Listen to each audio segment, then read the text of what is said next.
But JD Bakel had a take recently that 2024 was the best coaching job of Kirby Smart's career. He said, unpopular take. The 2024 season was the best coaching job that Kirby Smart has done to this point. And I'm torn when I hear this take. And he cited the things you might suspect. Georgia had its flaws this year, had a really tough schedule. And found ways to win the SEC championship. So found a way to go 10-2 or 11-2, I should say, and win the SEC. Unfortunately, lost your first college football playoff game. But I'm torn when I hear this take because people said something similar to Nick Saban a year ago in 2023, and I think I said something similar. Like that was a flawed Alabama team. And Milroe had a lot of flaws, and somehow that Alabama team just got the best out of the sum was the whole is greater than the sum of the parts. I think that is what you could say about that Alabama team a year ago. I'm still kicking Georgia for losing that 2023 SEC championship. I feel like Georgia's the best team in the country in 2023. Could have won back to back to back. But as we saw on Sunday, it's tough to go back to back to back for sure. But so I understand where you're coming from when you say this was Kirby Smart's best coaching job of his career. Like it sounds outrageous to say. First I'll break down why I agree with this opinion. It sounds outrageous to say for this preseason number one team in college football that won 2 of the last national championships, but I do feel like this team overachieved in 2024. And it's because they had their flaws, and we talked at lengths about it. They couldn't block anyone. They couldn't run the ball. They couldn't catch the ball. They had the worst run defense since Kirby Smart got here. And somehow this team found a way to win the SEC championship. So from that perspective, I can definitely understand how you could say this is the best.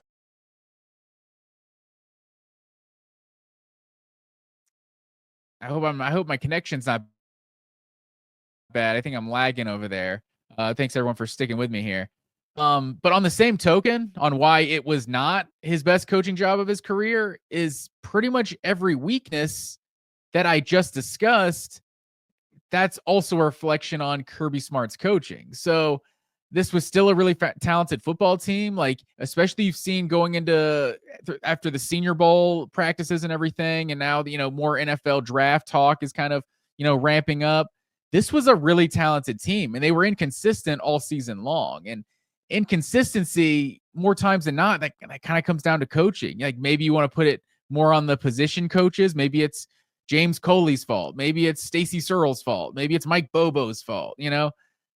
Whatever you want to say, Georgia's replaced a bunch of good coaches in recent years. Fran Brown's a head coach now. Anlin's a head coach now.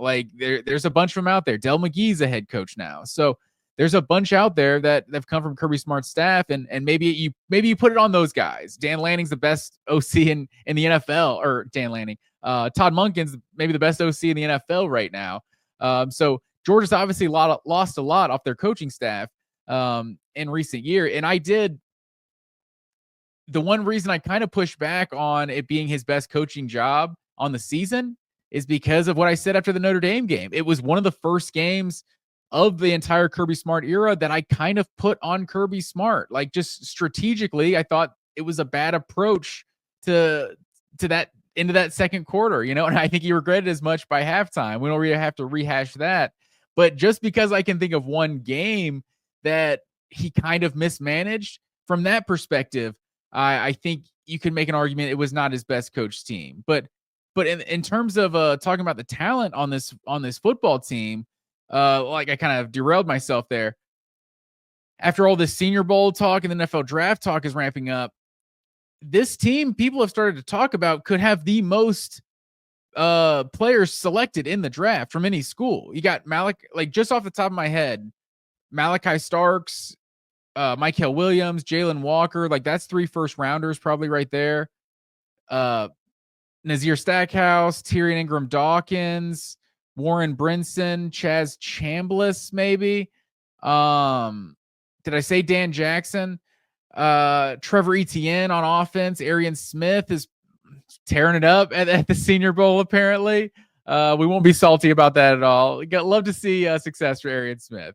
And then Tate Ratledge, Dylan Fairchild, and Jared Wilson. I've heard Scout. I don't know, remember who it was. Maybe Matt Miller had a tweet saying like he thinks these guys are plug and play guys in the NFL draft. Like if there's 3 rookie starting offensive linemen coming from this 2024 Georgia team, and this offense performed the way it did, like you have to say that team underachieved. So it's hard to say that that's a good coaching job if you have this amount of talent and you clearly didn't perform well. I mean, the pass blocking wasn't awful. Like Beck wasn't under pressure too much, especially against Ole Miss. Got absolutely abused. Notre Dame really abused that offensive line too. But it was mainly the run blocking this year. Just, second to last in the SEC in rush offense. Like you've just never seen that from a Georgia football team. So that's 13 players off the top of my head. And that's not even mentioning Carson Beck, who's another NFL player. Like 14 guys off this team immediately could have gone into the NFL. So it's an interesting take if you say this is his best coaching job, because I can see the underachieve argument and the overachieve argument. Really, it's kind of interesting. Like if you're starting in August, which is kind of, I think, what we're doing in this like mental exercise, like you're starting with, this is the team they have, because in college football, the team you have, you're responsible for talent acquisition. So the team you have is a reflection on like about 75% of what it is to be a head coach, is just getting the talent on campus. So if you're just starting, clean slate, season started, dynasty mode, this is what the team is. I think you could argue that like what they were able to accomplish, like that's if you're JD Piquel judging like the actual coaching job he did, the old CJ. I think then I can agree that this was one of Kirby Smart's finest performances of his career. I think that's kind of what you're doing when you're judging Nick Saban in 2023. Like clearly the recruiting, like Alabama's not recruiting at the same level in 2021, 22 as they were in 2011, 2012, those early dynasty days. Like it was completely different, the level of talent Alabama had. And that's one thing that like kind of makes you say like that 2023 performance by Saban was so good, that he found a way to beat a Georgia team that seemed better than Alabama all season long.